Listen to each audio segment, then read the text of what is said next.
We are here again, second day of our training, and I welcome you all. So, before we go to today's training, I would like you to have a review of what we did yesterday. Like I said, you just have to keep at the pace, okay? You have to keep at the pace. So, looking at this board, can we have a title for it? The rudiments of the female structure. Rudiments of the female structure. Thank you. So, they are all labeled. So, if I know you may not be able to see the labeling very well, so I will call it out, point it, and then please just remind me. Okay? This is A. So, what label is this? The neck. Okay. And this is C. Upper bust. Okay. Is the bust. If we are going to have upper bust, I should have 3 lines here. Okay. I should have 3 lines that are same. Up there, this, and then this. So this F stands for what? Lower bust. No, it's not the lower bust. Look at how short it is. It's not a mistake. It's intentional. How? Okay, That's there's the a line for Yeah, that between point. the bust. That line. This is the line between the bust. Okay. Then of course this D. Shoulder. Okay. This D. The sleeve. The armpits. Look at it. This from what point is this? Bone to bone of the neck. What point is this? The neck. Shoulder. This is shoulder. Yeah. And the line is coming down to The bust. the bust. So what That's is shoulder to bust. shoulder to bust? So identify your bust. Okay. Shoulder to bust. And of course this G is what? The waist. And this Shoulder to Shoulder waist. to waist. okay. That's The half length. Good. That's another name for it. Okay. The hip.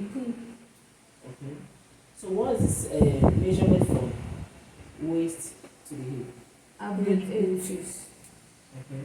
8 for And you average. can go as far as So 9, 9.5, 10. 10. I can't get that. I'll go out. You can't let As her. far as You got her own 9.5. that's it. As far as 9.5. As far as 9.5. You should speak with confidence. So even though you say rubbish, you'll be corrected. That's why we are here. And of course here, The down part of the clothes. you speak like a professional. The length of the The nail clothes. length. The nail length. The nail length. And your gown can stop here. It can extend, and it can also be above the nail length. Yeah. So now we are coming to this side. Here is, what is this first of all? What do you call Sleeve. Okay, that's the sleeve. So we start from here. If your Yeah. fabric is there, what do we have? Sleeveless. Good, sleeveless. Then you decide to add this. What length? Short sleeve. Short sleeve. And it's a shorter sleeve. You have another short sleeve Yes. around this area Yes. and the elbow area. Then after the elbow area, you have Bottom. and of course, Full fantastic. So you need to have this up there. So by the time you have your fabric, you don't be doing I can't remember. I have forgotten. Okay. And like I said yesterday, you have to have a very good knowledge of the human body before you start cutting your fabric. If you are so good at it, can you close your eyes and imagine Chidima even without taking her measurements? You know what will fit her. You know what will suit her. Okay. Any question on measurements? I want to ask yesterday, but I forgot. Clothes that you see that are like tiny hands. Okay. You need to measure the sleeve of such clothes if you want to make them. There's no sleeve. Okay, so just do it. Yes, Half. there's no sleeve. But in that case, you have to be very, very cautious of the measurement here. Okay? See where my point is? The measurement here. Here. Upper bust. Yes, by the shoulder, upper part of the lower part of the shoulder, armpit rather. Okay.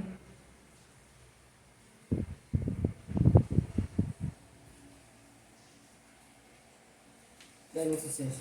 Yes. We call it ruler hand. Ruler and Ruler hand. okay. So you have to make sure that you are wherever the upper part of the body has to be properly covered. Then you just add your ruler hand.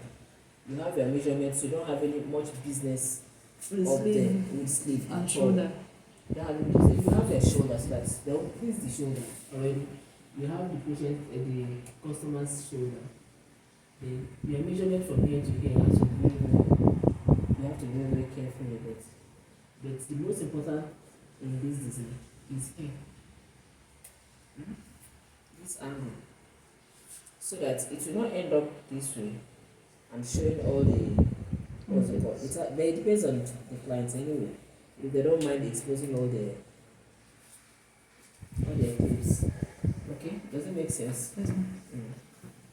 So if you are going to do, probably you have this as 15, then you are subtracting about 3 inches from each side. Okay? And then you do a clip neck or ruler hand. Okay? Any other question? Yes, yesterday we mentioned tools for tailoring. And there's a lot. We're going to mention that, and like we mentioned, measuring tool, the tape, the ruler, the measuring scale, the meter scale. But for the purpose of this, we're going to have to use the tools that we are very, very familiar with. We have drafting tool, like the wooden table, like this table we are using and all that. And of course, brown sheet. Brown sheet is very, very, very, very, very useful. Lots of them don't bother using it. We've got our paints, and of course, paint pushing, our marking tools. This is one of them. We have pencil, color pencil, marking chalk. There are quite some other. We have this tracing wheel. I wanted to bring it up for you. I'll bring it up for you to see.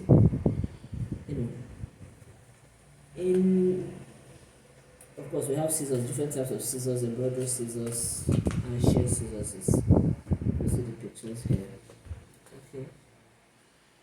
And of course, we have thread and different types of needle. Then thimble. This thimble, you will need it when you are using needle to work on your fabric, or else it's going to keep breaking and all that. And you don't want that to happen to you. We've got our ironing board.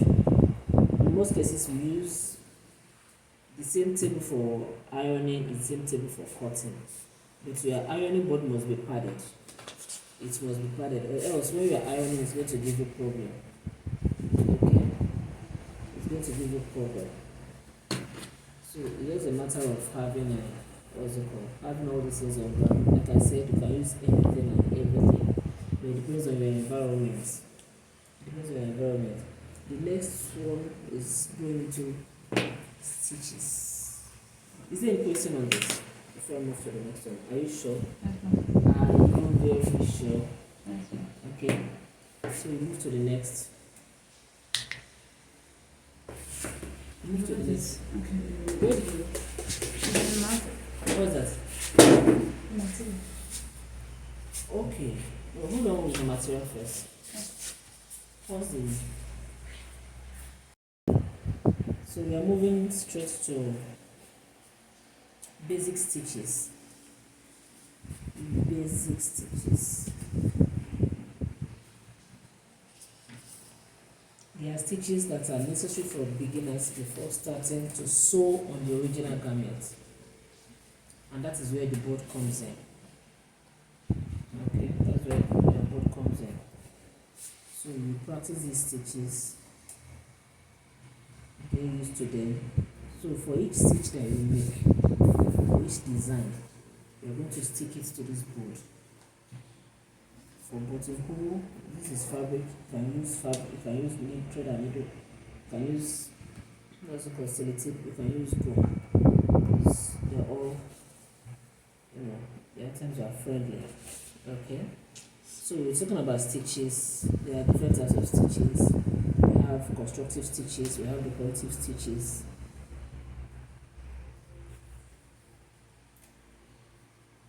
And the constructive stitches are divided into temporary and permanent. Like I said the other day, I think one of the days I was discussing with you, you'll be amazed that quite a number of people does not even know how to ordinary hemming. Like their clothes is loose, you cannot hem it. It's quite funny. Yes, type of temporary stitch. One of them is even tacking. Types of temporary Stitches. Even tacking. Even. They are equal. Even. Then you have uneven. You have diagonal. Still not temporary. Yeah, still not temporary. and diagonal. Yeah, the next one after even, uneven, you have diagonal tacking.